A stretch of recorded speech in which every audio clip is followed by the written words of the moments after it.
A scream tore through the silence of the afternoon. Then, 3 gunshots rang out, echoing from behind the wooden door. The police had arrived just seconds earlier. They heard a woman's cry for help, and then everything fell into chaos. When the door was broken open, the sight before them stunned everyone. Destiny Jasmine Carey, 33, a mother of 6, collapsed in the doorway, blood staining the tile floor. Right next to her, the man who pulled the trigger, the husband she once trusted, Kevin Frazier. In just a moment, a family was torn apart. A woman lost everything, even though just a few minutes ago, she believed she would be saved. But to understand why everything ended in such a tragedy, we have to go back to the days when Destiny tried to smile, tried to live, and hide her fear in her own home. The 9th of April 2025, 15 hours, 29 minutes, and 19 seconds. Chur-on-Nye. Destiny Jasmine Carey is not just a name mentioned in the newspapers. She was once a bright light in the small community of Copperas Cove, Texas. Born in 1988, at the age of 33, she had everything that many women dreamed of: a rising career, 2 fashion stores built by her own hands, 6 children who were her whole world, and a bright smile that made anyone who met her feel energized. But behind that halo was a truth that few people saw. In the cozy house, where the laughter of children once echoed, there were moments of suffocating tension. The man Destiny once called her husband, Kevin Frazier, was gradually becoming a dark shadow clinging to her life. They used to love each other, really. In the early days, Destiny believed that Kevin was a safe harbor, a mature man who could build a home with her for her small children. But then, the initial love quickly changed. Kevin's concern was no longer protective, but controlling. The constant questions: where are you going? Who are you texting? Why are you home so late? Gradually turned into scolding, then breaking things. As Destiny's business began to grow, she expanded the store, signed more contracts, met customers. That was also when Kevin's jealousy reached its peak. He often appeared at the store unexpectedly, his eyes full of suspicion, as if every smile Destiny gave to customers was a betrayal. Once, after an argument, Kevin locked the bedroom door, locking Destiny inside for hours, just because he believed she was texting another man. Destiny tried many times to keep the peace. She didn't want her children to grow up in a broken family. But the more she tried to be patient, the more Kevin's control escalated. Relatives noticed a change in Destiny. She gradually posted fewer family photos and shared less about her personal happiness. Instead, her personal page only had posts about work, along with a few meaningful status lines. Save your energy for worthy things. Or, freedom is also a form of victory. Those lines, at first glance, seemed like normal life philosophies. But for those who truly understood her, they were a cry for help. A signal that Destiny was stuck and just waiting for an opportunity to escape. And that opportunity came in early April 2022. Destiny decided to end it. She started divorce proceedings, clearly telling Kevin that everything was over. On the 6th of April, just one night before the tragedy happened, the police were called to their house. Destiny asked Kevin to leave. She believed she was strong enough to cut it off. But there is a bitter truth that any woman in an abusive relationship knows. The most dangerous moment is when you decide to leave. Destiny was no exception. That night, Kevin refused to accept it. The man, accustomed to control, could not accept losing it. In his eyes, Destiny's departure was not a personal decision, but an insult, a challenge. And in Kevin's twisted mind, there was only one way to keep Destiny by his side: destroy. The 9th of April, 2025, 15 hours, 29 minutes and 19 seconds, Chur-an-ne.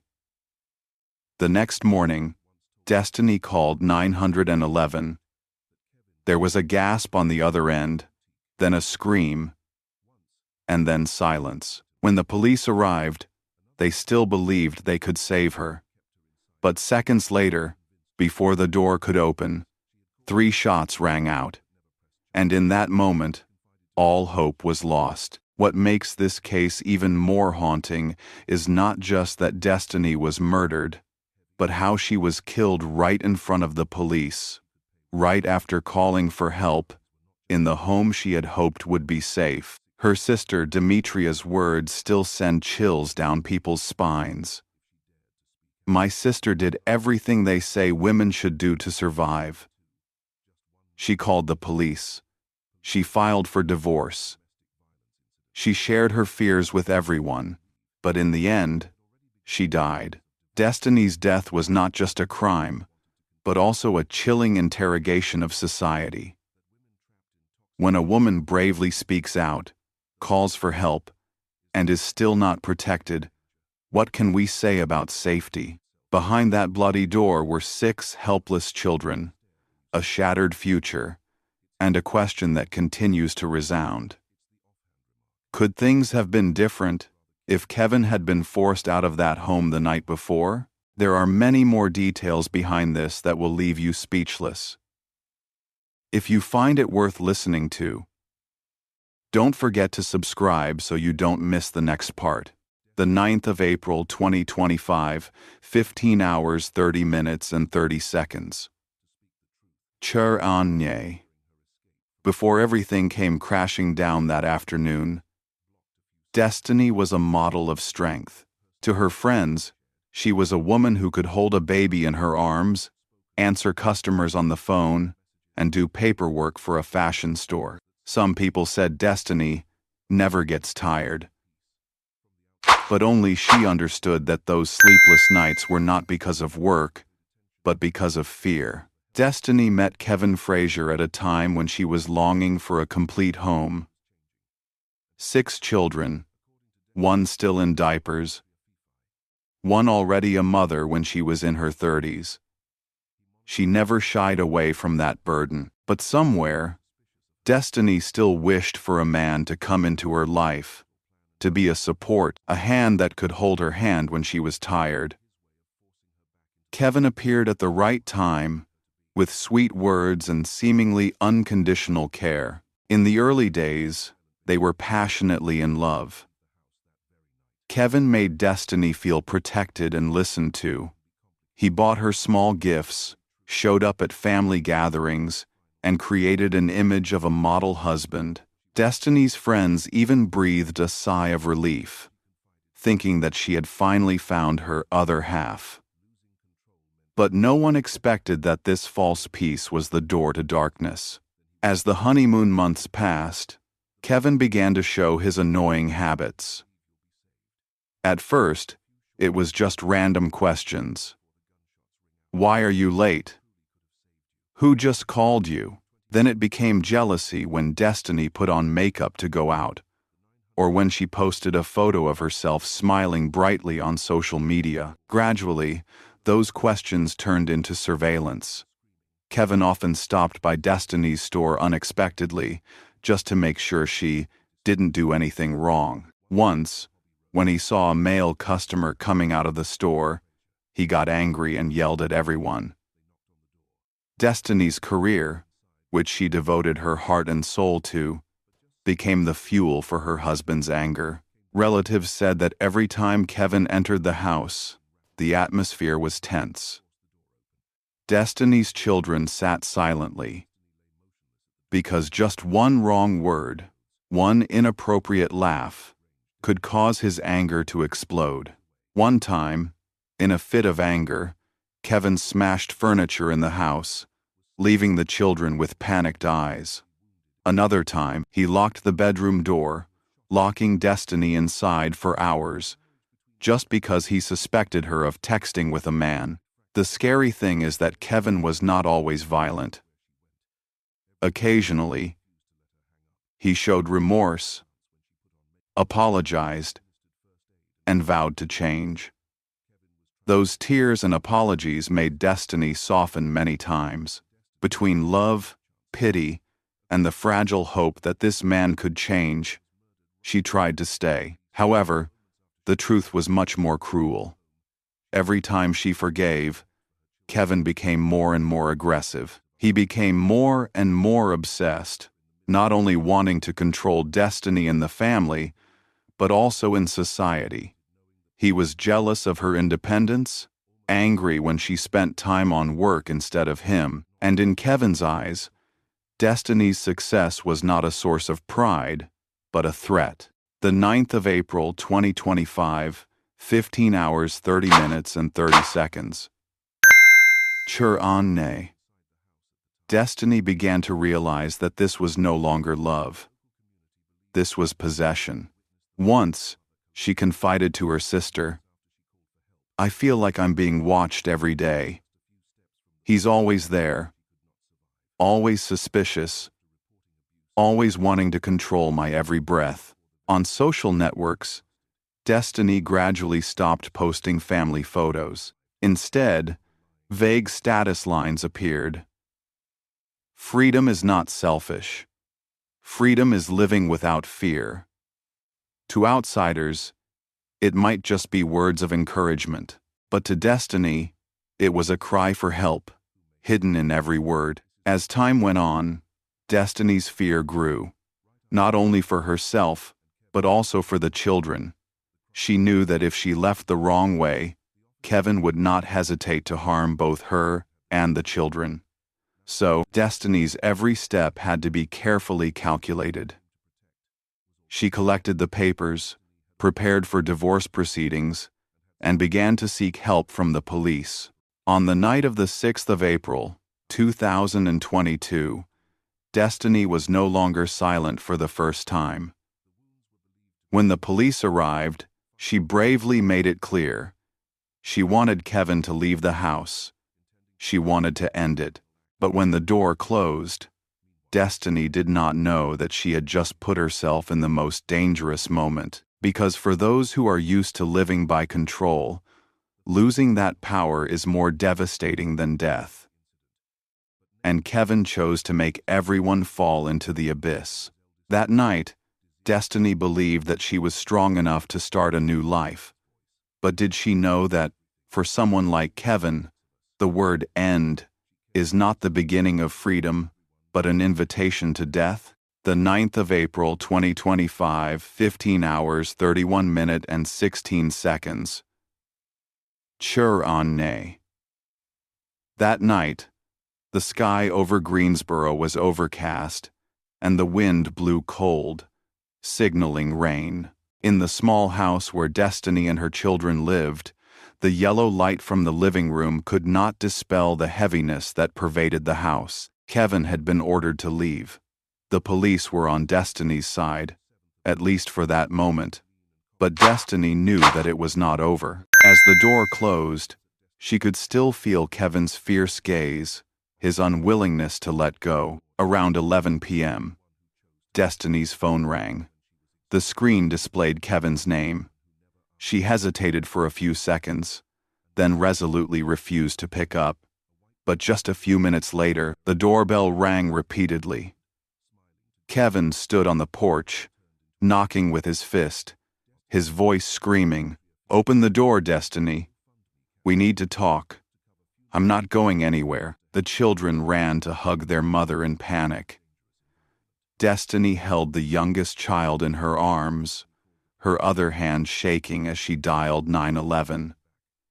In the recording, she was heard sobbing, "Please help me. He's here. I'm scared for my kids." The police arrived, again asking Kevin to leave. They warned that if he continued to bother them, he would be arrested. Kevin remained silent, but his hateful gaze continued to follow Destiny. As the police car drove away, Kevin's figure disappeared into the night, leaving an eerie silence. Destiny tried to calm her children, coaxing each one to sleep, but she herself couldn't sleep. She sat on the edge of the bed, eyes turned toward the window, ears straining to hear every sound outside. In her head, the worst scenarios kept playing out. At around 3 a.m., Destiny picked up the phone to call the police again. This time, her voice was shaky, almost desperate. I knew he would come back. I had a bad feeling. But like many other victims of abuse, Destiny only received a vague promise. If he comes back, call us. We'll be there. She hung up, but she didn't feel any better. That night, Destiny stayed up almost all night, only falling asleep for a few minutes when the sky just started to lighten. The morning of the 7th of April, 2022. A day like any other, but also a fateful day. Destiny woke her children up to get ready for school. She tied the girl's hair, checked the boy's backpack, then turned to tell the older child to watch the younger one. In that moment, she probably thought she could start over. Things were difficult, but at least she dared to stand up for herself and her children. Destiny also planned to meet with a lawyer that afternoon after dropping the children off at school to finalize the paperwork. But Kevin didn't disappear. All night long, he wandered around the neighborhood, watching the house from afar. His anger boiled. To Kevin, Destiny was not just the woman he loved, but his property. That she dared to call the police, to ask him to leave to Kevin. The 9th of April 2025, 15 hours 31 minutes and 17 seconds. Chur Anya. Around noon, when Destiny had just returned home from a date, Kevin suddenly appeared. Neighbors later said they heard loud arguments coming from inside the house, then the sound of furniture breaking. A neighbor called 911, her voice full of concern. Something bad is happening at number 5103. I heard a woman screaming. The police were dispatched. But time is always the enemy in situations like this. A few minutes are enough to turn a family into ashes. In that small house, Destiny faced Kevin's final fury. The children cried out, clinging to their mother. Destiny tried to shield her children. But Kevin, in a fit of rage, pulled out a gun. In that moment, everything fell apart. The gunshots rang out, tearing apart the already cracked walls of the family home. When the police arrived, they discovered a scene no one would ever forget. The door was wide open, the smell of gunpowder was strong, and an eerie silence reigned. Behind that door, the tragedy was complete. The 9th of April 2025, 15 hours 31 minutes and 56 seconds. Chur Anne. The sound of police sirens echoed down the alley, leading into a quiet residential area in Greensboro. The flashing red and blue lights cast a flashing light on the walls of the houses, mingling with the hurried footsteps of the officers rushing toward house number 5103. The front door was ajar. A policeman knocked loudly, shouting, "Police! Is anyone in there?" No answer. No footsteps. No children's voices. Just an eerie silence. An officer signaled, and his comrades rushed in. And then, right in the small living room, they were faced with a scene that no one in the force had ever expected to witness. Destiny lay collapsed on the floor, blood splattered crimson. Next to her were her two small children, motionless, their eyes still wide open as if they had not yet understood what had happened. The youngest child was still in the crib, luckily still alive, crying incessantly. A young officer, upon seeing the scene, burst into tears. He turned away, trying to stay calm, but his shoulders were shaking. The commander put a hand on his shoulder and said softly, "Get the baby out now. The rest? Let the investigation team handle it." The bad news spread quickly. Neighbors gathered outside, shocked, not believing their eyes. A woman who lived next door recounted, "I heard Destiny screaming, begging him to stop. Then the sound of a baby crying. And then, silence. I called 911, but it was probably too late." An old man, his eyes red, shook his head. "I saw them arguing before, but I didn't think it would be this bad." She was so young, with a whole future ahead of her. The news quickly appeared on the local news. The cold headlines ran across the screens. Mother and 2 children murdered in Greensboro, domestic violence. The community was shocked. They shared pictures of Destiny and her children. The innocent smiles now gone forever. Many people left angry comments. The police had arrived earlier. Why not protect them to the end? She called for help many times. But in the end, no one could save her. In later memorial services, Destiny's friends still clearly remembered her image, a strong woman but forced to the end. A close friend tearfully said, "Destiny once told me she just wanted a peaceful life for her children. She fought. She called for help. But the system abandoned her." That day, the whole of Greensboro was immersed in mourning. Candles were lit on the porch of house number 5103. Bouquets of flowers were piled up next to the pictures of Destiny and her children. Sobs echoed during the prayer. A local pastor bowed his head, his voice sad. "This is not just the death of a family. This is a wake-up call to all of us, to our silence, to our indifference, to our inaction. We let Destiny and her children die in fear." Meanwhile, Kevin disappeared. When the police arrived at the scene, he was gone. They found only bullet casings scattered around, shoe prints on the floor, and a blank space as to his whereabouts. Bốn, chín, 2025, 31, 56, chờ anh nhé. The manhunt began. Kevin's image was broadcast on the news, accompanied by the warning, "He is armed and extremely dangerous. If anyone sees him, report him immediately." The community lived in fear. People wondered, is he still around? Who will be the next victim? In the cold room of the morgue, the bodies of Destiny and her 2 children were placed side by side. The coroner said that, despite witnessing many tragedies, they still could not hold back their tears when preparing for a funeral for both mother and child at the same time. An elderly police officer who was at the scene that day later said, "I've seen war, but that scene was more haunting. A mother died trying to protect her child. That will haunt me for the rest of my life." On the day of the funeral, the church was packed.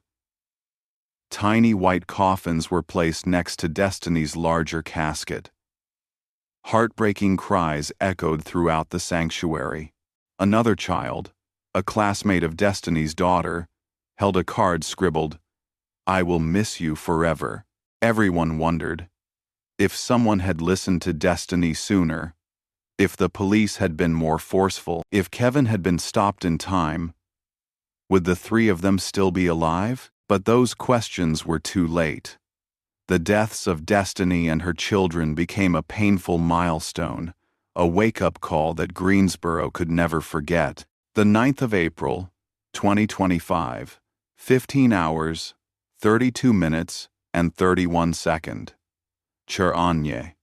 The hunt for Kevin Jefferson entered its second week. His name was plastered across news channels, newspapers, and social media. A photo of his cold face and bloodshot eyes appeared on every news bulletin with the caption, "Wanted, suspect in the murder of mother and 2 children in Greensboro." Police determined that he was still carrying a gun, extremely dangerous. Roads leading out of the city were blocked. A federal warrant was issued. People were worried. Many families locked their doors tightly, afraid that he might be hiding nearby. In the early days, Kevin seemed to disappear from the face of the earth. But then, a clue appeared. A gas station driver in South Carolina reported there was a strange man, looking exactly like the one on television, buying gas with cash. In a hurry. He was driving a gray car with a removed license plate. The clue opened a large-scale manhunt. Dozens of officers spread across neighboring states. Finally, just a few weeks later, Kevin was caught hiding in an abandoned house in suburban Atlanta. He was gaunt, bearded, and his eyes were glazed over, but he remained stubborn. When he was handcuffed, he did not resist. He said coldly, "It's all over. I have nothing left to lose." News of his arrest quickly spread to Greensboro. People breathed a sigh of relief, but the pain remained. At vigils, Kevin's name evoked only anger. A friend of Destiny's tearfully said, "Why is he still alive when Destiny and her children are not?" Kevin's trial lasted months. In the courtroom, the evidence was presented. Destiny's 911 calls, the testimony of neighbors, the shell casings found at the scene. The prosecutor stood before the jury, his voice firm. "This is not just a murder case. This was the destruction of a family, forewarned but not prevented in time." Destiny called for help, but instead of being protected, she and her children paid with their lives. The defense tried to say that Kevin was mentally disturbed, out of control. But the evidence was too clear. He had planned it, had time to escape, even removed the license plate to avoid detection. During the trial, Destiny's family sat below, silently crying. Every time the 2 children were mentioned, the whole courtroom fell silent. In the end, it took the jury less than an hour to reach a verdict. First-degree murder. Kevin was sentenced to life in prison without parole. When the verdict was announced, there was a burst of applause from Destiny's family. An aunt whispered, "At least justice has come. But the price is too high." After the trial, many organizations protecting women and children spoke up. They say the deaths of Destiny and her 2 children are a testament to the failure of the domestic violence protection system. An activist said on television, "The police were called multiple times. Destiny called for help. But when the system is slow, when indifference overrides responsibility, tragedy is inevitable." The 9th of April 2025, 15 hours, 32 minutes and 32 seconds, Cheranye. Destiny's story has become the impetus for campaigns to change laws in North Carolina. New policies have been introduced to protect victims as soon as they report domestic violence, not to make them wait until it is too late. But for those who have died, it is all in the past. Destiny and her 2 children's graves are always covered with fresh flowers.